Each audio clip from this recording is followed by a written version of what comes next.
welcome to the Friendship Bread podcast. I'm Crystal, and I'm here with Alma. We love to have real, honest, and raw conversations about life and everything that goes with it. And just like in any good friendship, nothing is off limits. Thanksgiving has come and went. Yes, and now Christmas is just right around the corner. I've got my Christmas tree up. I've been turning the fireplace on my TV on. Ooh, yes. House is feeling extra cozy. And, I've been playing Christmas music since the beginning of November. Fun fact, my kids sing Jingle Bells all year long. They do, actually. I have witnessed this phenomenon. They have no concept of, Christmas music season. Yeah. And that's okay. Oh, yeah, it's fine. I love Christmas music. Mm-hmm. Are you going to sing? No. No. You will not be getting to hear me sing today. Okay. I'll try again later. Anyways, I have a joke for you. Oh, you do? Already? Yep. Okay. What do you call a fish in a bow tie? Fish in a bow tie? Sophisticated. I was trying to think of something with a tuxedo or something. Oh, yeah. I like that one. That's a good one. Yeah. It's one of my new favorites. Yeah. Anyways, on to our podcast topic for today. Crystal and I have a shared experience, and probably there's a lot of people out there who share this experience with us of growing up in church.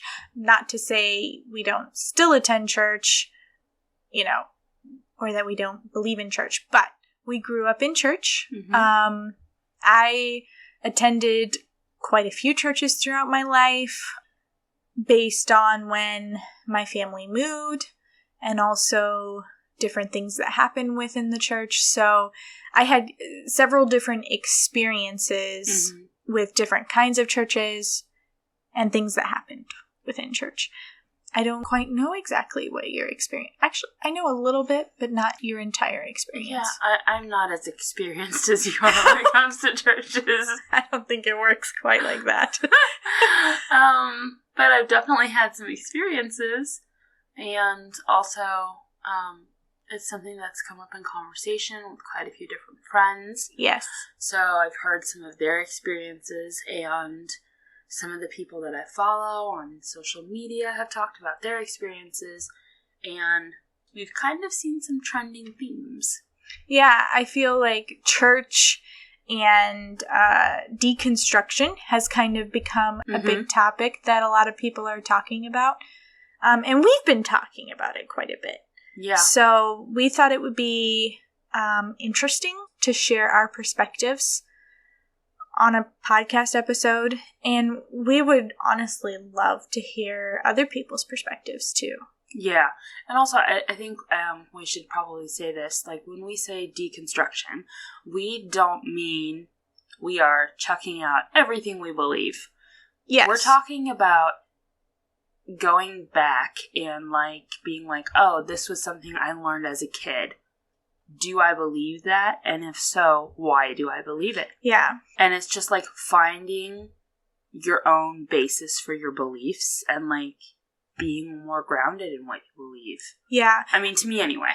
Oh, absolutely. I think deconstruction to me means exactly what you just said, examining your beliefs, seeing where you pick them up from, because so many of us have the experience of going through life and saying oh, I believe this because I was taught this by my parents. I was taught this in Sunday school. I've heard it preached from the pulpit. And then we're wait a minute. Do I actually believe this? Yeah, because there's a difference between what your church believes and what your parents believe and what you believe. Yeah. If you don't actually believe something for yourself, that's a good thing to know. Yeah. And when we examine our own beliefs and we decide what we believe, that makes it that much firmer for us. My faith is incredibly important to me. Yeah. And examining my beliefs and knowing what I believe helps me to be more firm in my faith and helps me to know why I believe the things I do, why I have the faith I do. I feel like it's pointless to have a stance on something if you don't know why you have that stance. Yeah. And I feel like that is the same thing with beliefs and faith. Yeah. That it applies to it. Yeah. I've seen some people who said that they take, deconstruction. They think it's a very negative thing. And I think maybe it's because it's a word that sometimes people use just to be like, oh, well, I've decided I don't believe that anymore. And so they're like, I've just deconstructed that. But, I feel like deconstruction is more of, not just one thing, but it's everything as a whole. It's taking the time to go through all of it. Yeah, I guess that's a really good point. Different people can have different perceptions of what it means. But to me, it means examining your beliefs and deciding what you actually believe and what holds true for you. Yeah. And what you want to stand on. And I think that's a very positive thing. Yeah, I think so too. So, yeah, I guess now you guys all know where Alma and I stand on deconstruction and what we mean when we use that word. Yes. And we also wanted to clarify that these are our personal perspectives. It's not the perspective. It's a perspective. Our perspectives. Yeah. And it's based on observations and our stories and the stories of other people and just what we've taken away from that. Also, I think another thing we wanted to specify is that when we say the church, we are not talking about one specific congregation. We're not talking about, that church over there on the hill. Yeah. Whoa, we just said the same thing. That was weird. Okay. With Pastor Bob and his wife, Mary. I don't know. Yeah. If you guys know a church like that, I'm sorry. I'm just making things up here. Yes. But, so that's not what we're talking about. We are talking about just the general, not one specific denomination or congregation. We're talking about all of the body of Christ. Yeah. And we really want to be respectful of everyone's experiences. Everyone has had different experiences in the church. You can never say that everyone had a positive experience in a certain church, and you can never also say that everyone had a negative experience in the same church. What one person sees as positive, another person can see as negative. So it's really, really personal. Faith is something that is so personal. And besides that, when things happen, we're viewing them through our own lenses. Yeah, I was just thinking, sometimes something might happen, and it might affect me one way, but it might affect someone else another way. Exactly. So something that might negatively affect me might affect somebody else in a positive way, because our backgrounds are different, and that molds us into the people we are. Yep. And so we're all unique individuals. Yeah. Which, now that we've covered all that, kind of leads into one of the first things that I wanted to say that I've observed. It's difficult for me to watch when one person has an experience, and let's say they had a positive experience with something.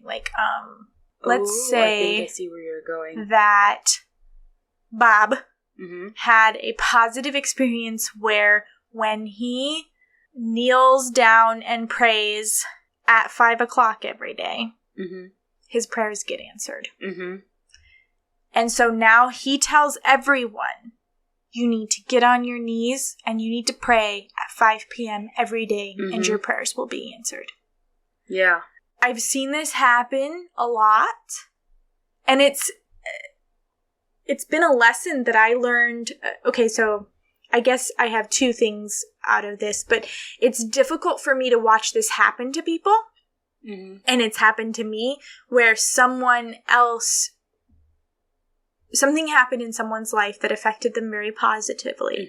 And then they want to project that onto me, or they want to project that onto the people around them. And they're saying you have to do this. And instead of it being a voluntary thing that people do, it's almost become a rule. And you need to do this or else you don't have faith. Yes, Bob went to church and the next very night he discovered that praying at 5:00 every day gets his prayers answered.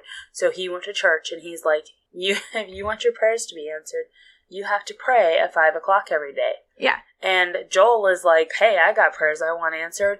And so Joel starts praying at 5 o'clock every day, and he doesn't get anywhere. Yeah. And so then Joel starts thinking, well, am I not good enough? Does God not love me? Does God not hear me? When in reality, maybe if Joel had prayed at 10 a.m. every day, that might have been his time. I don't know. Also, again, this is kind of a silly example, but you get what we're saying. Yeah, like this applies. Yeah, it's just kind of a generalized thing, but it can apply to a lot of different topics. It could be how you worship. Like, you have to worship in this particular stance or do a certain act. You have to sing as loud as you can. You have to, all the different things. I mean, yeah, growing up Amish, there was always so many rules. And, like, even down to the way you dress, you have to do something. And it's putting rules on everything instead of letting everyone have their own personal convictions and personal relationship with God. I mean, I was just thinking about how sometimes, too, maybe it's not said, like, oh, you have to do it this one certain way. And maybe you do see, like, for example, I think worship is maybe a good example here. Maybe you see someone who's journaling in worship and someone who's sitting quietly, someone who's lifting their hands, someone who's singing along, someone who's dancing, someone who's using flags. All of those are okay, right? But sometimes there's still this, like, pressure, maybe is the word. And also, just, it will seem like, oh, this one certain thing is better than everything else. And I need to do that. And I think that happens a lot in churches where there is this pressure to be the best that there is. And I think that's true in Amish churches and Mennonite churches and even quote English churches. It happens across denominations. Yeah, it's like it seems to be something that goes along with any, I guess, religious congregation, you could say, is there becomes this pressure to perform, maybe. Is that the right word? Whether we realize it or not, or whether we even want to. Because I feel like a lot of churches have come around to the idea that if someone asks you how you're doing, you don't want to just give them the same basic, oh, I'm good, how are you? Instead of, like, really being honest and authentic. But there's still a lot of churches where we get by with saying, oh, good, even though our life is falling apart. Yeah. As a whole, I feel like probably there's a trend for being more authentic. But yeah, one of the things I thought of is that, so someone projecting their positive experience on you, that can also be opposite. Someone can also say, like, well, don't you ever do this because that is so bad. You can even be told something's a sin, because someone had a bad experience with something. For their personal life, that experience affected them negatively. Like, specifically in my life, I've seen this happen with certain pastors of certain churches. There's people who, like, didn't like one thing they taught, and they'll just write off the preacher as a whole and tell everyone else that they're a horrible influence and they shouldn't be attending their church. You know what I'm saying? Yeah, throw the baby out with the bathwater. Yes. So that's why it's important to really examine things for yourself and come to your own conclusions. We can take advice from people, and it's nice to have people a community around you. But it's still important. Like, there's a quote, I hate to say a quote and not, like, say who it's from, but there's a quote somewhere that talks about that when you're going in the direction of the majority, it's time to pause and reflect. Because you want to always know that you are going in a direction because it's the way that you feel you're supposed to be going in. Mm-hmm. Not because someone else told you need to be going this way. Mm-hmm. You need to be doing it based off your own personal experience and relationship. Like, since we're talking about faith, your own relationship with God. Yeah. If you felt like you were supposed to be going west, and Bob suddenly says, hey, we're all supposed to go north, that doesn't mean you're supposed to go north. You might still be supposed to go west. Mm-hmm. I have seen in many different instances where one person feels a connection to a particular place, country, city, whatever it may be, people group, and all of a sudden the whole church is also being like, oh, that's on my heart too. But is it though? Yeah. Like, I'm not saying we can totally support. We can totally, stand behind the people that we go to church with and be a community and have their backs and, like, help them with whatever their heart is at. But that doesn't mean you have to commit your heart to being there, too. Mm-hmm. Because yours might be somewhere completely different. And that's okay. Yeah. It's completely okay. We all have our own unique passions. Exactly. And our own unique gifts to contribute to the world. Mm-hmm. And if we're a part of a church, to our church community and the people around us. Mm-hmm. Our families. Preach. Yeah. It would be very bad if we all looked the same. That's so true.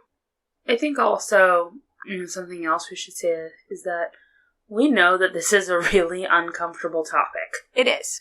Like, we are, especially in the culture we come from, if you have a problem or problems or whatever with the church you attend or anyone in the church you attend, just be quiet. Don't cause trouble.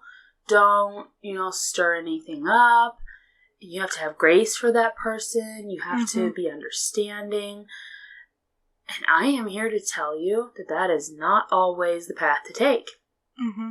I mean, like, off the top of my head, there are many things that I have put up with over the years that I thought I was just having grace for somebody. And then looking back, I'm like, no, that was not having grace for someone. That was me putting up with things that I shouldn't have had to put up with. That was me putting up with someone gaslighting me. That was me putting up with someone not respecting my boundaries. That was me, let's be honest, dealing with a full-on stalker. I mean, all of those things.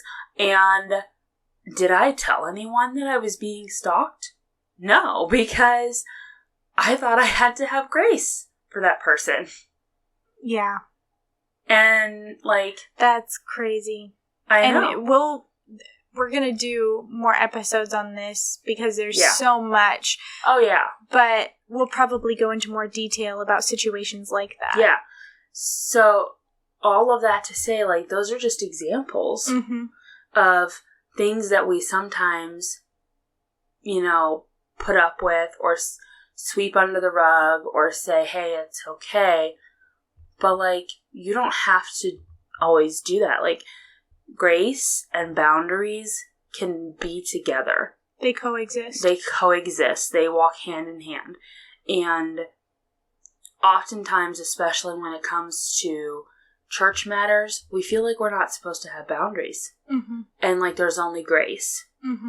And there's a line there.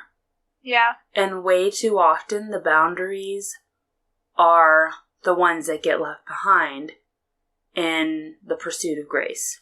Yeah. I completely agree. And I'm glad you specified earlier, like, we're not talking about any one congregation. We're talking about experiences we've had and witnessed, our perspectives. But, and like, with that, I want to say that every church is different. Oh, yeah. Over the years, I've attended some amazing churches where leaders of, like, in the church are very authentic, very open, honest, and wonderful leaders. Yeah. And then I've attended churches where the opposite is true. Yeah. So it really varies church to church. It varies person to person. There's no way to encompass the entirety of the human experience, not to mention church experiences. That's so true. I'm really glad you pointed that out. I mean, like, I have met some really, really great people at churches. Mm-hmm. Most of my best friends I've met at churches. Yeah. Some of them turned out to be pretty amazing people. Wink, wink. Wink, wink, right back. Yeah, speaking of, like, different churches, Mm-hmm. I think I reached a point in my life, like, mid-high school, Mm-hmm. where I pretty much swore off churches and God for a while. I guess maybe it was my first step in deconstruction. But coming out of the Amish, when my family first left the Amish, you know, we attended a church for a while, and then, well, oh goodness, I could make this a really long story. But the whole reason my parents left the Amish in the first place was because they finally saw the inconsistencies Mm-hmm. in the teaching and theology. Mm-hmm. So, you know, the first church that they went to fresh out of the Amish, you know, it seems wonderful. Mm-hmm. You know, the theology is different. But then over time, as they grew, they saw that actually this theology is a little flawed too. Mm-hmm. Now, the problem with that is that you could say that all theology is flawed. Mm-hmm. So it's not just that the theology is flawed. It's when there's issues with the way people are being treated. Mm-hmm. It's when you start noticing inconsistencies with things that are being taught but not put into action. There's a lot of that. From the time we left the Amish when I was about 7 to when I was in high school, I had attended 1, 2, 3, I believe 5 different churches. Wow. And I want to say 3 out of the 5, we stopped going because the church encountered a church split.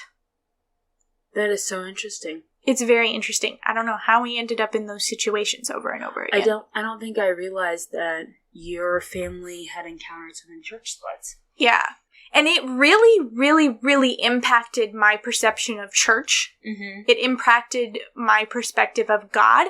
And mid-high school, I was like, if this is what church is and this is what God is, I want absolutely nothing to do with it. Yeah. Why would I want to associate with people who can so easily part ways over a theology difference? Yeah. And that was very difficult for me to reconcile. So I went through several years of really questioning my faith and questioning, like, I didn't want to go to church. Did I still go with my family? Yes. Did I want to be there? Did I participate? No.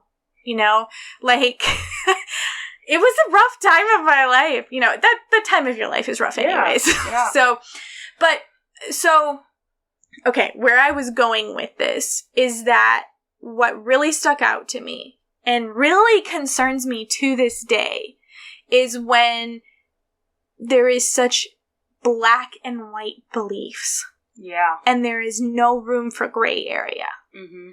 Especially when sometimes the thing that they're arguing about, the black and the white, is the difference between tomato and tomato. Oh, precisely. Like, sometimes it's like, look, you're saying the same thing, Mm-hmm. but how you came to the conclusion is the difference. But like, we get people, we all do this in many areas, I'm sure. Mm-hmm. But we get hung up on how we arrived to that conclusion.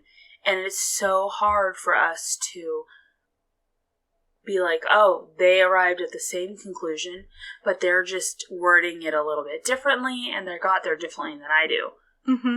That is so hard for people, for the human race, to do that.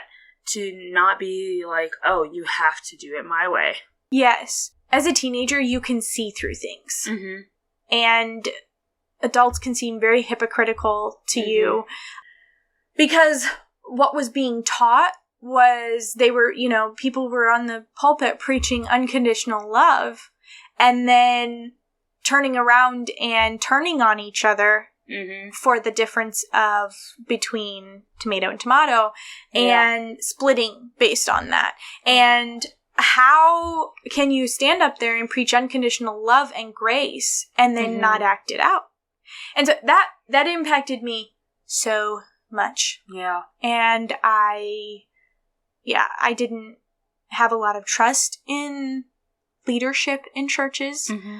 Yeah. And I know that I have talked to so many people that have had similar experiences. Oh, so I know I'm not alone in that. And I guess that's a little background of like why this specific thing bugs me so much. But the whole black and white and leaving no room for gray area, it shows itself in so many different ways. I have seen so many debates played out on Facebook. Mm-hmm. And number one, you cannot hear tone of voice over text. Mm-hmm. And that alone should be reason to not have debates on Facebook. Oh, I know. I think that lack of being able to hear the tone contributes to so many fights. Yes, and misunderstanding. Yes. And the fact of the matter is that when we're on social media, we're not seeing other people's faces. Mm-hmm. And so it's a little bit dehumanizing. And so people don't pull punches. Yeah. And people, I have seen people who profess to be very strong Christians calling other people names, saying just extremely rude things on Facebook. Oh, yeah. And that is so incredibly concerning to me. Mm-hmm. Why? That's a public image you're putting out there of rude, name-calling, being mean, and calling yourself a Christian. Yeah, I agree. And it comes back to misunderstandings and black and white things instead of leaving room for gray area. And when I say gray area, I'm kind of going back to everyone's personal experience. Yeah. Faith is so personal. Yeah. So something that you feel like that God has shown you in your personal walk with God, in your personal journey in faith, does not apply to your neighbor. Unless your neighbor had the same experience. Mm-hmm. There are some general truths across, the world. They're like, love your neighbor as yourself. Mm-hmm. This makes me think of that conversation that we just had a couple weeks ago when we were talking about, indigenous people and the meaning behind Thanksgiving. And, coming away from I don't want to call it Thanksgiving because it wasn't Thanksgiving, but that coming away from that feast that they had, I'm sure when you asked the natives and when you asked the settlers what their perception of it was completely different. Oh, absolutely. But were they both true? Yeah, I mean, yes. They were both true, they were both valid, and, maybe not all of it was fact, but, there was truth on both sides. Yeah. And I think for some reason, it seems like it especially happens in church, is that one person is seen to be a higher station than someone else, and suddenly everyone else is saying, oh, look at Bob, his, experiences have, elevated him to be so much higher than everyone else. And so even when, Joel over here is having a different experience, well, that's not valid because that's not what Bob had. Mm-hmm. Or it's not as influential. Mm-hmm. It's not as important. Mm-hmm. Yeah. Yeah. But it comes in so many different shapes and sizes. Yeah. The fact of the matter is we all have so many different things to contribute, and we all have our own perspectives, our own sides of the fence, if you will. Yeah. And so oftentimes what is lacking is just basic compassion and empathy and the ability to step into other people's shoes and say, oh, I see your perspective. Mm-hmm. You do not have to agree with other people's perspectives to be able to see their perspectives and understand their perspectives. I agree. And once you have heard and listened to someone else's perspective, it has either changed your mind or added to your perspective, or it has made you firmer in your perspective. And that's okay. Both of those things are okay. The thing that's kind of, man, I hate to use this word, but it's the honest truth, so let's be honest. The thing that's upsetting to me about this whole topic is that church is supposed to be a safe place. Yes. Church is supposed to be a loving place. Church is supposed to be a place that is full of community. Church is supposed to be a place that values other people and their experiences. But if we're honest, that's not what most churches are. Yeah. It's rare to find a place where you feel completely comfortable being yourself and being completely authentic with what you're going through, sharing how you feel without feeling like you're going to be shut down or your experiences are going to be invalidated or over-spiritualized, if you will. Yeah. It's sad. It is. It's incredibly sad because so you're sad. absolutely right. Church is supposed to be the safest place in the world. Unfortunately, the sad reality is just that not everyone has an Alma. That's funny. Or a crystal. Yeah, it's... And what's safe for one person isn't especially safe for another person. So there's that too. That's why it's okay that Bob attends one church and Joel attends another. You know, there's different communities of people. We all connect with different groups of people, and that's okay. That's perfectly fine, normal, wonderful. Yeah, and Bob and Joel could attend completely different churches and have beliefs that are mostly the same, but maybe they're presented in slightly different ways, but they still, overall agree. And they could still be really good friends. I think so often there's this perception, too, that if we don't agree on 100% of everything, that we're not going to be able to be good friends. And that's also just not true. No, it's so far from true, it's just not even funny. Yeah, exactly. So, earlier, you said a word, and I think I've probably said it too, and, honestly, it's kind of a big deal. So I was thinking, let's go back and touch on that a little bit. Okay. You ready? Sure. Gonna drop the bomb now. Okay. Community. Yes. Yeah. So, how many people actually feel like they have the community they want at their church? Whew. That is an excellent question. That's why I asked it. I think especially maybe we notice it more coming from the culture we do. But for example, in the Amish church, community is such a big deal. It is. It's huge. And I know we talked about that before, about how that's one of the things that we appreciate about our culture. You know, there's the women in the church, they will get together to help each other get ready. They'll have coffee breaks. If one of them is sick, if someone's in the hospital, no worries. Let's say if I was Amish and I had to go to the hospital and I had to stay a couple of days, I would not have to worry about my family being fed, because I would know the women from the church are going to make sure there are meals here so that my husband can feed my kids.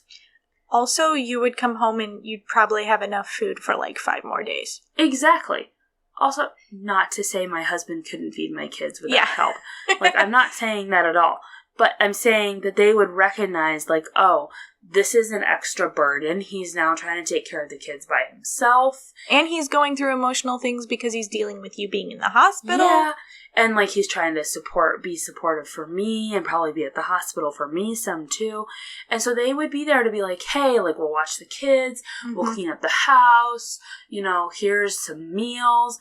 All of those things would happen. Yeah, they really would. I've watched it happen.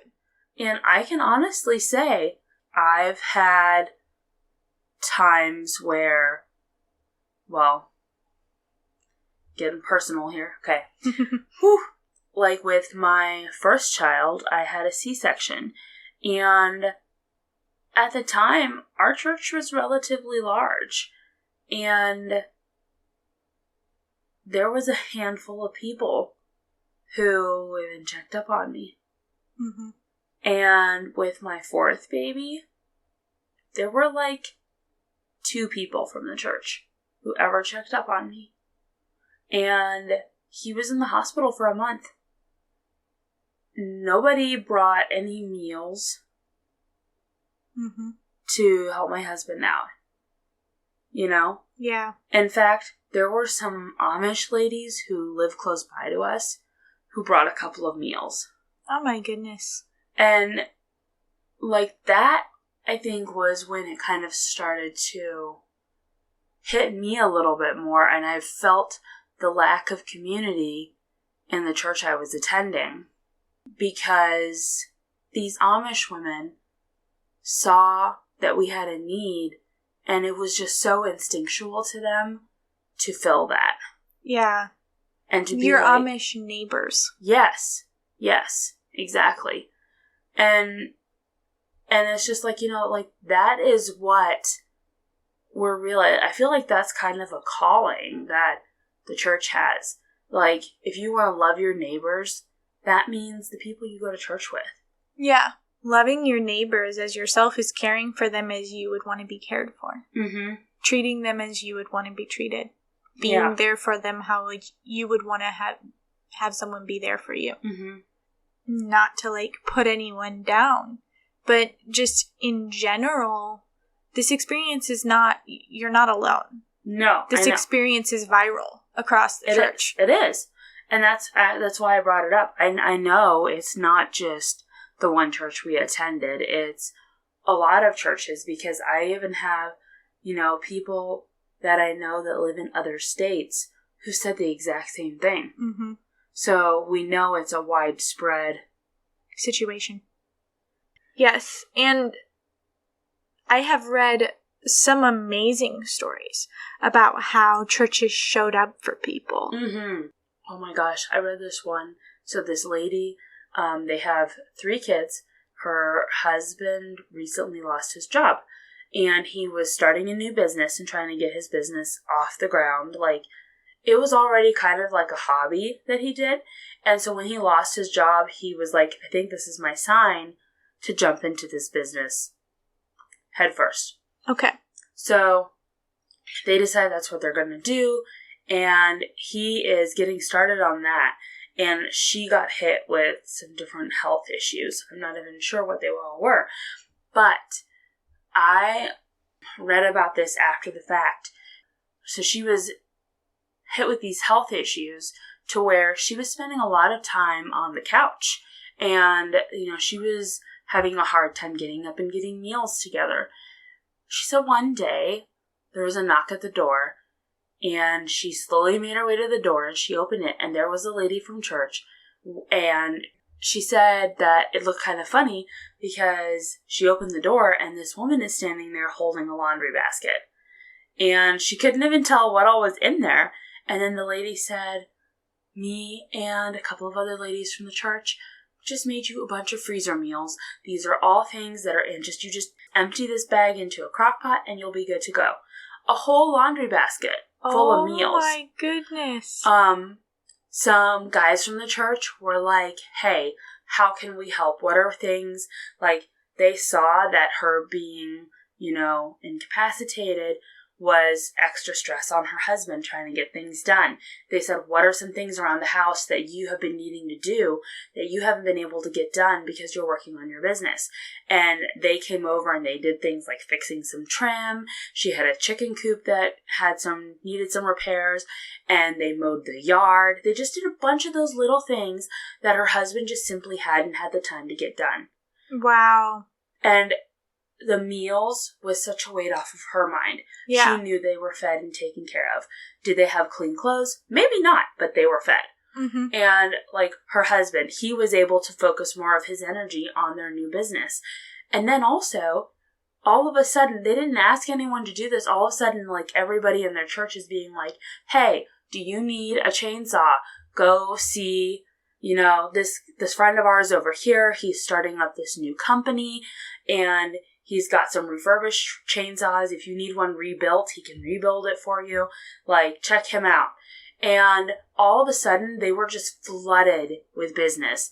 This business that he had been trying to build and get the word out about, all of a sudden, he was having to tell people, it might be a month or two before I can get to your chainsaw, because he was so busy. Wow. All because their church saw their needs and took it upon themselves to be advertisement for the business, handyman, meal prep, all of that stuff. And, like, it enabled them to just get through it so much more smoothly. Mm-hmm. And I remember when I was, like, hearing her say all this stuff, thinking, that is just a beautiful picture of what community is. Like, not only did they meet their basic needs, they went above and beyond. Mm-hmm.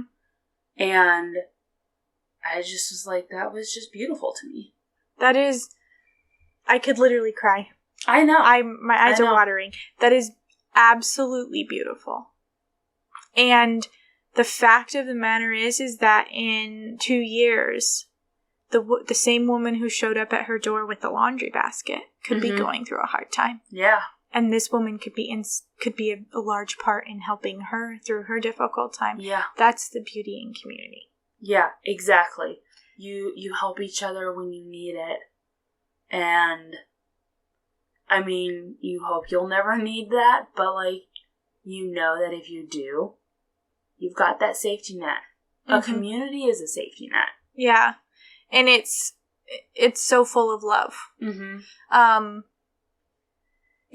When you're able to love on people, when you're in a good place and you're able to be of help, number one, that's an amazing experience. Oh, yeah, for sure. And, I mean, that's so, so amazing.